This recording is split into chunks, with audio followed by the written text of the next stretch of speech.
Assalamualaikum warahmatullahi wabarakatuh. Izin memperkenalkan diri, saya Cynthia Bunga Lestari bersama rekan-rekan saya yaitu Indah Faizah Zahra, Marsha Surya Utami, dan Muhammad Lutfi.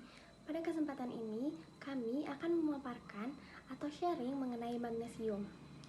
Berbicara mengenai insomnia, lemas otot, kejang-kejang, dan kehilangan nafsu makan merupakan tanda-tanda kekurangan magnesium loh. Untuk mengetahui lebih lanjut, mari kita bahas mengenai magnesium. Sebelum lebih jauh, alangkah baiknya kita mengetahui apa itu magnesium. Magnesium merupakan mineral esensial yang dibutuhkan oleh tubuh dalam jumlah yang cukup besar, yaitu lebih dari 100 mg per harinya. Dengan demikian, magnesium disebut sebagai mineral atau makromineral. Magnesium sendiri di dalam tubuh terdapat di dalam tulang yaitu sebanyak 66%, di otot dan jaringan lunak sebanyak 33%, dan 1%-nya lagi di dalam darah. Selain di dalam tubuh, magnesium di alam merupakan bagian dari klorofil daun. Peran magnesium dalam tumbuhan sendiri sama dengan peran zat besi di dalam hemoglobin dalam darah manusia, yaitu untuk pernafasan. Lalu selanjutnya yaitu mengenai kebutuhan magnesium dalam sehari. Untuk usia 4 hingga 8 tahun, untuk laki-laki dan perempuan yaitu 130 mg per hari. Lalu untuk 9 hingga 13 tahun membutuhkan 240 mg per hari. Untuk 14 hingga 18 tahun membutuhkan 410 mg per hari untuk laki-laki dan 360 mg per hari untuk perempuan.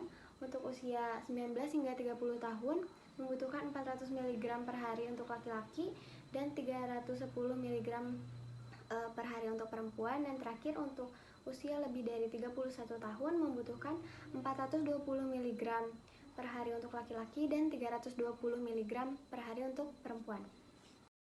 Selanjutnya adalah sumber magnesium. Teman-teman, tahu gak sih kalau sumber utama magnesium itu ada di sayuran hijau, serelalia, biji-bijian, dan kacang-kacangan.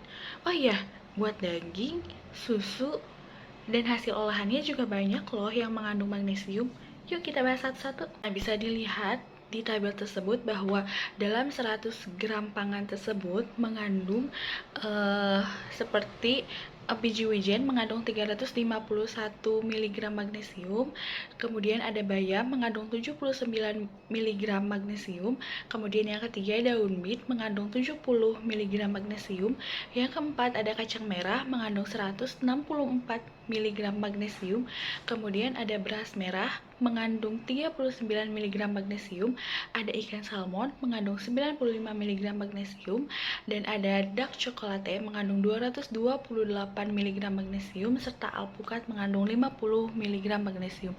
Nah, bisa dilihat bahwa pangan yang paling banyak mengandung magnesium ada di kandungan biji wijen yaitu sebesar 351 mg magnesium.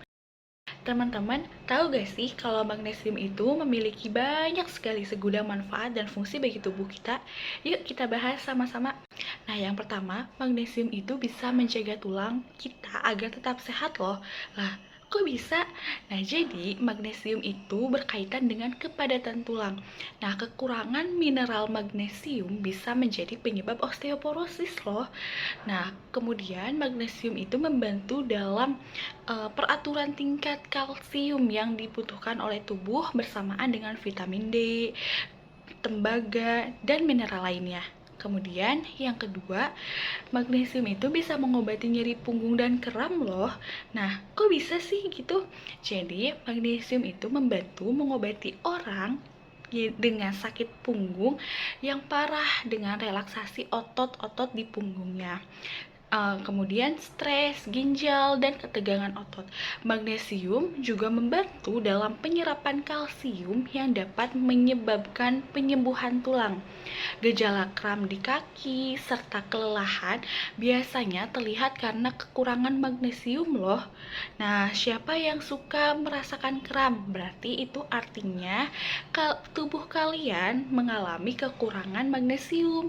Asupan yang tepat dari suplemen magnesium bermanfaat sebagai obat untuk mengatasi masalah kram tersebut. Jadi, jangan lupa untuk mengonsumsi magnesium yang cukup. Kemudian yang ketiga, ada mencegah sembelit. Dosis tinggi suplemen magnesium yang larut dalam air dikenal untuk mengatasi sembelit pada perut. Sifat pencahar pada magnesium ini berguna untuk melemaskan otot-otot di usus, sehingga membantu untuk membangun ritme halus pada usus tersebut. Nah, magnesium juga memiliki sifat lain seperti menarik air yang pada gilirannya akan melembutkan tinja dan membantu untuk mengeluarkan dengan mudah. Nah, kemudian yang selanjutnya adalah mencegah diabetes dan mengatur tingkat kadar gula. Magnesium juga memberikan kontribusi terhadap pasien diabetes loh teman-teman. Nah, karena mineral ini membantu untuk meningkatkan reaksi insulin untuk menjaga tingkat gula darah. Suplemen magnesium sangat penting untuk semua pasien diabetes yang menderita kekurangan magnesium. Nah, magnesium ini membantu kadar gula darah sehingga dapat mempertahankan tekanan darah yang normal. Orang dengan tekanan darah tinggi biasanya kekurangan magnesium. Kemudian, yang kelima, magnesium itu bisa menjadi penghasil energi. Lah, kok bisa sih? Yuk kita bahas. Jadi, sel tubuh itu kan membutuhkan magnesium untuk menghasilkan ATP atau adenosine trifosfat.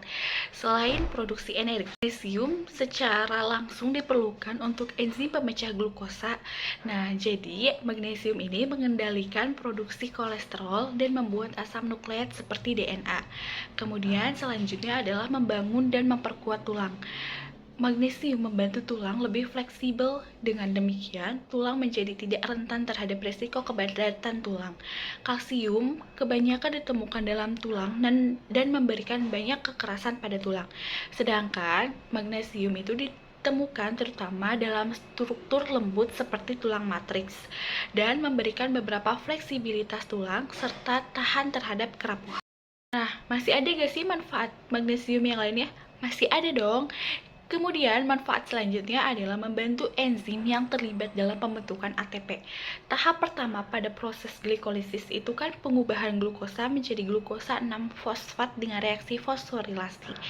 Jadi, gugus fosfat ini diterima dari ATP dalam reaksi dengan katalis enzim heksokinase dan dibantu oleh ion Mg2+ sebagai kofaktor.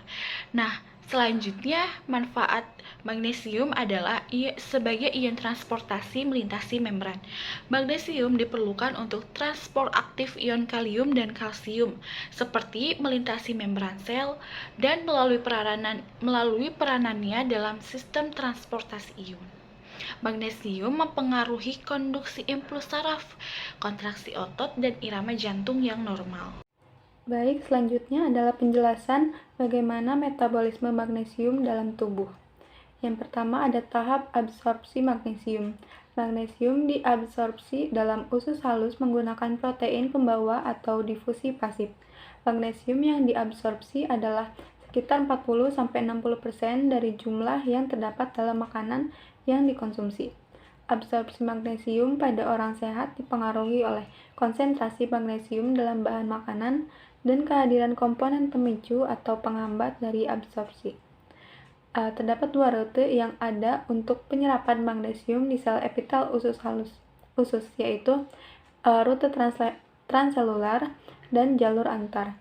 Di dalamnya terdiri dari dua tahap, yaitu yang pertama, magnesium ini akan masuk ke dalam membran sel usus dengan cara transport pasif atau difasilitasi difusi.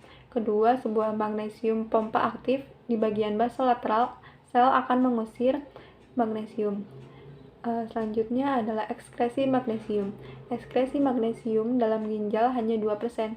Magnesium diekskresikan melalui renal dan diekskresikan melalui urin sebanyak 35-45% sehari-hari. Magnesium ini biasanya diserap dalam tubulus proximal, cortical thick ascending limb, dan distal convoluted tubule. Terdapat faktor-faktor yang dapat meningkatkan absorpsi dari magnesium. Yang pertama itu kebutuhan tubuh. Jika kebutuhan tubuh terhadap magnesium meningkat, maka penyerapannya juga akan meningkat. Yang kedua adalah lama bahan makanan di dalam saluran cerna. Semakin lama bahan makanan berada di dalam saluran cerna, maka akan semakin besar kemungkinan zat yang ada dalam bahan makanan tersebut diserap masuk ke dalam pembuluh darah. Kemudian faktor-faktor yang dapat menghambat absorpsi magnesium. Yang pertama itu ada suasana basah. Pada suasana basah, magnesium akan membentuk kristal sehingga tidak dapat diserap oleh tubuh. Yang kedua, asupan tinggi dari serat makanan atau sekitar 40-50 gram per hari dapat menurunkan penyerapan magnesium. Selanjutnya adalah kekurangan magnesium. Hipomagnesemia adalah gangguan elektrolit yang ditandai dengan rendahnya kadar magnesium dalam darah. Kondisi ini dapat menyebabkan gangguan pada otot, tulang, tekanan darah, jantung, dan keadaan mental orang yang mengalaminya. Gejala awal dari rendahnya kadar magnesium dalam darah meliputi yang pertama mual, muntah, badan lelah, dan nafsu makan yang menurun. Kekurangan magnesium atau hipomagnesemia yang bertambah parah akan menimbulkan rasa geli pada bagian tubuh tertentu, kesemutan, mati rasa atau kebas, kram, lemah dan kejang otot, gerak mata yang tidak normal, tubuh kejang, detak jantung yang tidak beraturan, serta perubahan kepribadian. Mungkin sekian yang dapat saya paparkan, selanjutnya akan dipaparkan oleh rekan saya. Terima kasih. Selanjutnya yaitu ada kelebihan magnesium. Normalnya kadar magnesium yang dibutuhkan tubuh berada pada angka antara 1,7 hingga 2,3 mg per dl. Tubuh mengalami kelebihan kadar magnesium apabila kadarnya di dalam tubuh telah mencapai lebih dari 2,6 magnesium per dl. Jika hal ini terjadi, dampak yang muncul pada tubuh adalah mual, muntah, tekanan darah yang rendah yang tampak tidak lazim, sakit kepala, diare, gangguan pada sistem saraf, lemah otot, gangguan pada pernapasan, detak jantung yang tidak beraturan, dan lesu. Selanjutnya yaitu interaksi magnesium. Interaksi magnesium dengan seng, suplemen zinc tingkat tinggi 142 mg per hari dapat mengurangi penyerapan magnesium.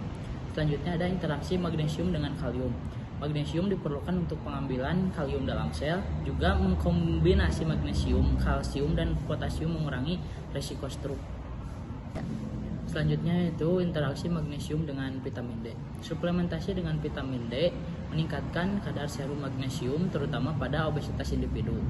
Magnesium adalah kofaktor untuk biosintesis, transportasi, dan aktivasi vitamin D. Juga melengkapi dengan magnesium meningkatkan kadar vitamin D. Juga kekurangan vitamin D magnesium meningkatkan risiko penyakit kardiovaskular, diabetes, penyakit metabolik, dan gangguan tulang. Selanjutnya itu interaksi magnesium dengan vitamin B1. Magnesium diperlukan untuk mengubah tiamin menjadi bentuk aktif biologisnya dan juga diperlukan untuk enzim tertentu yang bergantung pada tiamin. Yang terakhir yaitu interaksi magnesium dengan fosfor. Dapat mengurangi penyerapan magnesium di usus. Sekian presentasi dari kelompok kami. Assalamualaikum warahmatullahi wabarakatuh.